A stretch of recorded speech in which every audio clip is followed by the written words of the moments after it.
What's up, you guys? I am back. I'm in a new environment. I know you guys are used to me being in my car talking, but I've had some work to do. And also, I thought y'all would appreciate the switch up because today we're going to talk about another commonly asked question as it relates to Airbnb. And that question is Airbnb legal? And my short answer to that is yes, it is.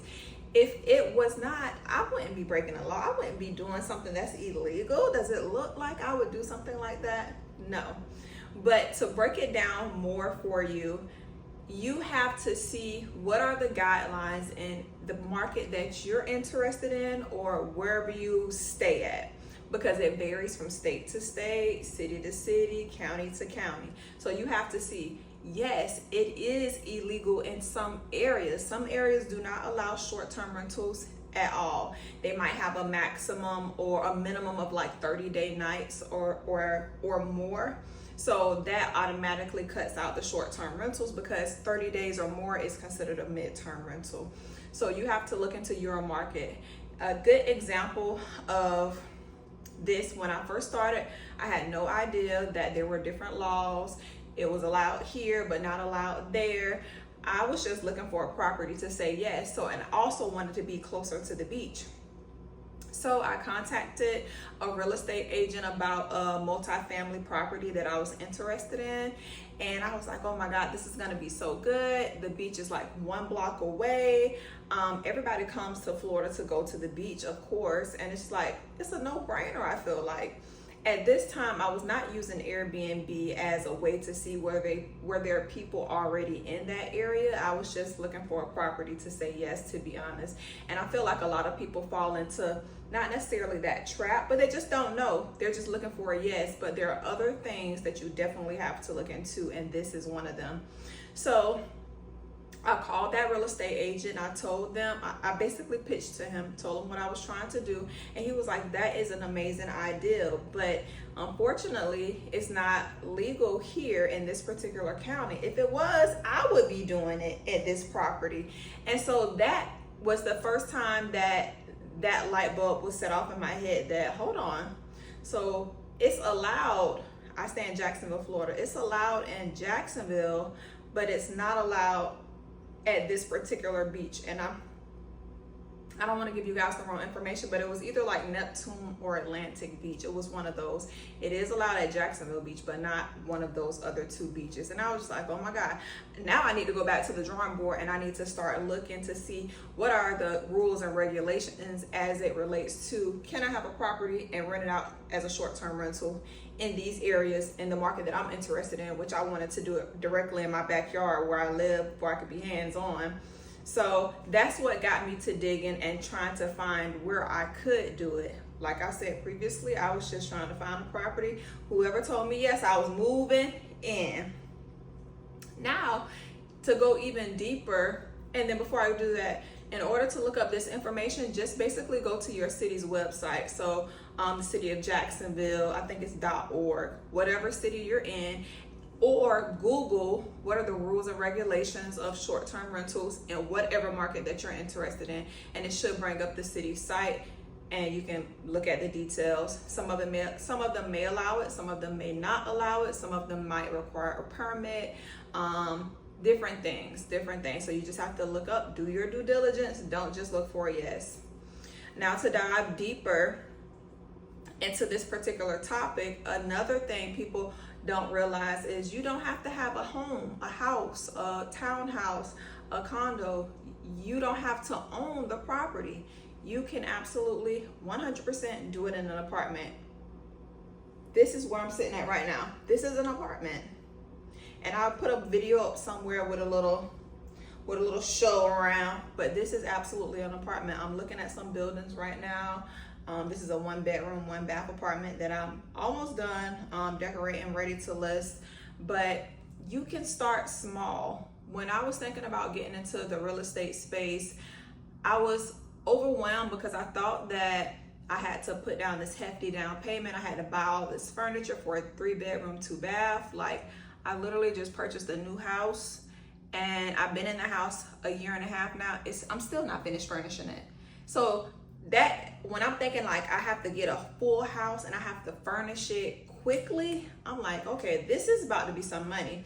Investment loans can be about 20 to 25% down if you already have a primary residence, and then easily you can spend $35,000 on furnishing a property. And it's just like, that's a lot of money when you're just starting and you're not really 100% about what you're doing. So start small. That's always my motto. Of course, I'm going to get to those bigger properties because that's my goal, and my goal has always been ownership, but I'm starting small first, and utilizing apartments allowed me to be able to do that. So whether it be a studio, a 1-bedroom or 2-bedroom, you can do that. And then the next best thing is, what if you get into the business and you really don't even like it? Now you've invested into a property to own it in a 30-year mortgage, and now you don't even like running a short-term rental property or Airbnb. So now you're having to pivot into something else, and you never even thought about pivoting into something else. You never even thought about, what if I don't like this as an Airbnb, what is potentially my backup plan? So if you weren't thinking about rules and regulations, of course you wasn't thinking about a pivot plan. So when it comes to doing it in an apartment community where you're renting and re-renting it out, the leases are typically 1 year. So that means you can do it for a year, and years fly by literally. At the 8-month mark, they're already asking you, are you planning on renewing? So you can get a feel for if this is a business model that you even like. If you like it, great. Start scaling up. Once you build those relationships with the property managers, owners, or whoever, if they have any vacancies, they'll more than happily give you another property, or 2 or 3 or 4 or 5. But in the event that you don't like it, then it's just a 1-year lease. Yes, you probably lost because, okay, you don't want to do it anymore. You got this furniture and stuff like that. But I'd rather it be that type of loss than me purchasing a big property and now I'm trying to figure out how in the heck am I going to pivot. Because too, when you have to pivot, if you were to do it in a long-term property, trying to go from an Airbnb to a long-term, and you own the property, the numbers might not be right. The money that you could get for a long-term investment might not even cover your mortgage. Versus if it was Airbnb or a short-term rental, it would cover your mortgage plus give you some profit. So these are some things that you have to think about prior to going into it. And yes, to answer your question, because I know I just beat all around the bush, doing it in an apartment community is legal as well. The only things that you need to think about is not doing it on the down low, the DL. Because once you do it that way, now it's not legal, because your lease is basically a lawful document, and it says in the lease, no Airbnb, no VRBO, no all of the sites, no subleasing. You cannot rent this property and then re-rent it out to somebody else. So you have to pitch to these businesses, communities, property owners, and make sure that it's okay for you to do. And then when they say that it's okay for you to do, now you need to get it in some form of a writing, because your lease is going to be the document that is law, unless you get some sort of an addendum. This addendum can either be put into the lease, or you can provide your own documentation and have them sign it.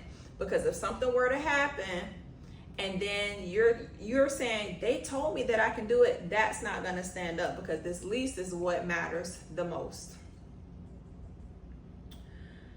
Can you get evicted?